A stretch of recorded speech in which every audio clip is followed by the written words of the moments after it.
চাঁদপুর জেলার এক প্রত্যন্ত গ্রাম। চারদিকে নদী, খাল আর বিশাল বাঁশঝাড়।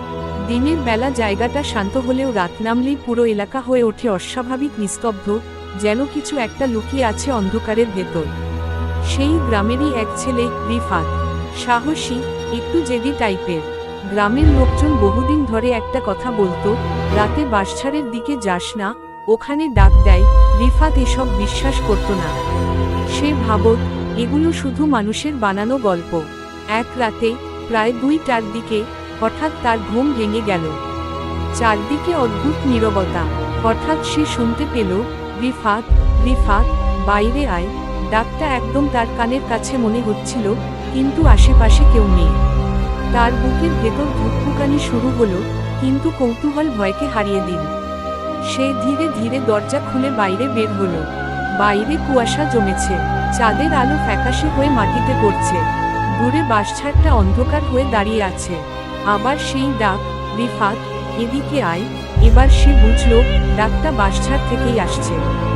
সে এগোতে লাগলো, প্রতি পা ফেলতেই মনে হচ্ছিল কেউ তাকে নজর রাখছে। হঠাৎ সে লক্ষ্য করল, বাঁশগুলো অস্বাভাবিকভাবে নড়ছে, অথচ বাতাস নেই। একটা ঠান্ডা হাওয়া তার শরীর কাঁপিয়ে দিল। ঠিক তখনই সে দেখতে পেল, একটা সাদা ছায়া ধীরে ধীরে মানুষের আকার নিচ্ছে। লম্বা, কঙ্কালসার শরীর, কিন্তু মুখটা একদম ফাঁকা, চোখ, নাক, মুখ কিছুই নেই।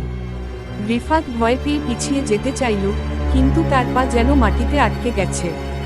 হঠাৎ ছায়াটা এক ঝটকায় তার সামনে চলে এলো। তার কানে ফিসফিস শব্দ, তুই কেন এসেছিস? তোকে তো ডাকিনি। রিফাত চিৎকার করতে চাইল, কিন্তু গলা দিয়ে শব্দ বের হলো না। চারপাশের সব শব্দ হঠাৎ বন্ধ হয়ে গেল। সময় যেন থেমে গেছে।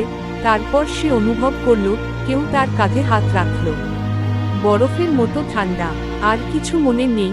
পরদিন সকালে গ্রামের কয়েকজন লোক বাঁশঝাড়ের পাশ দিয়ে যাওয়ার সময় দেখে, রিফাত মাটিতে পড়ে আছে, অচেতন। তার মুখ ফ্যাকাশে, শরীর ঠান্ডা।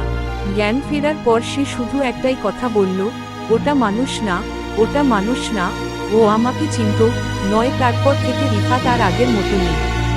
রাতে একা থাকলে সে হঠাৎ চিৎকার করে ওঠে। আর সবচেয়ে ভয়ঙ্কর ব্যাপার, ডানে ইশারা করা উল্টো হাতের তর্জনী মাঝে মাঝে সে নিজেই ঘুমের মধ্যে বলে, আমি আসতেছি, আমাকে ডাকিস না। গ্রামের মানুষ এখনো বলে, যে একবার সেই ডাকে সাড়া দেয়, সে আর কখনো পুরোপুরি ফিরে আসে না। এখনো নাকি গভীর রাতে কেউ সাহস করে